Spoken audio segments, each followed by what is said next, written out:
We're fortunate to have the means to move around with comfort and speed. We learned long ago safety was an issue and determined regulation is what we need. Lines were drawn, signs were posted, driving laws were implemented. We gain knowledge as we go and when appropriate, review the laws and then amend them. The knowledge we gain is often through tragedy, always respect and never forget. When it's properly applied and saves a life, to those we lost we owe a debt. But when it is squandered, someone drives foolishly, and we see a repeat of tragedy occurred. When we ignore the warnings, the signs, and the lines and the laws, all dedicated to those interred, we display blatant insolence toward those who live on, left to cope with such a tragic loss, greatly reducing the legacy of the departed to a simple roadside cross.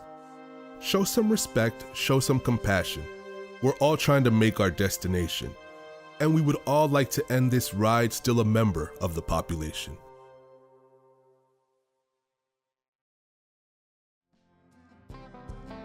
San Antonio has over 250,000 military retirees and is actively employing over 80,000 service members. If these brothers and sisters in arms may ever become affected by any mental or physical ailments, Paws for Purple Heart San Antonio is committed to assisting the veterans in getting back to everyday life. On the evening of February 8, 1965, San Antonio police responded to a call from the Gunther Hotel downtown. When they arrived, they were led to the bloodiest crime scene they had ever witnessed. To this day, the San Antonio Police Department has not investigated a scene as gruesome as the one they found in room 636.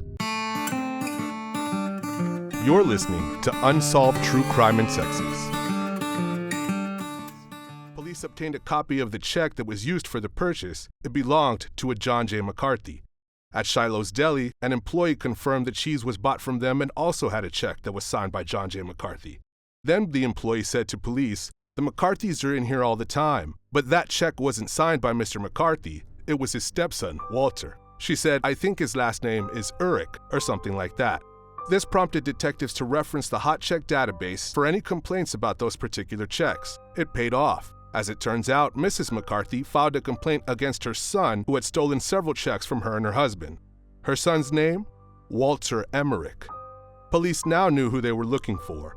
They also were able to confirm a lot. If someone invited you to play a game, but told you that every year this game causes 1.3 million accidents, resulting in over 280,000 injuries and over 3,000 deaths, would you play?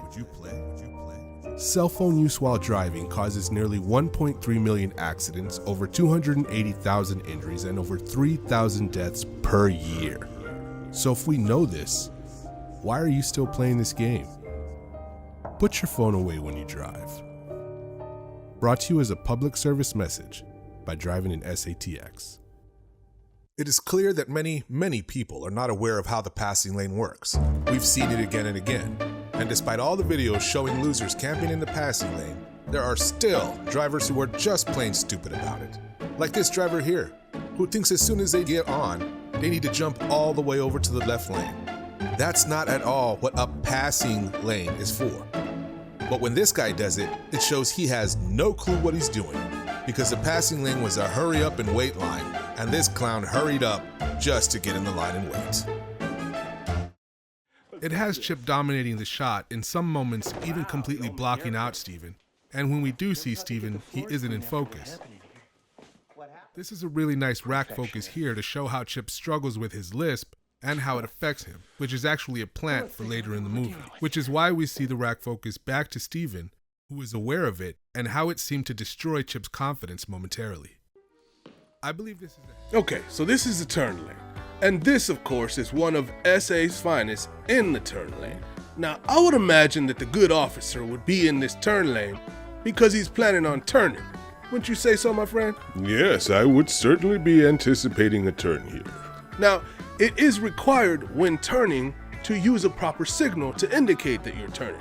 Isn't that the requirement? That is the requirement. Well, it looks like the good officer is either not aware of this requirement or does not care, neither of which is a good thing at all. Okay, there's a lane change again, no blinker, and now wait for it. Yep, the hat trick. 3 consecutive violations pertaining to signal.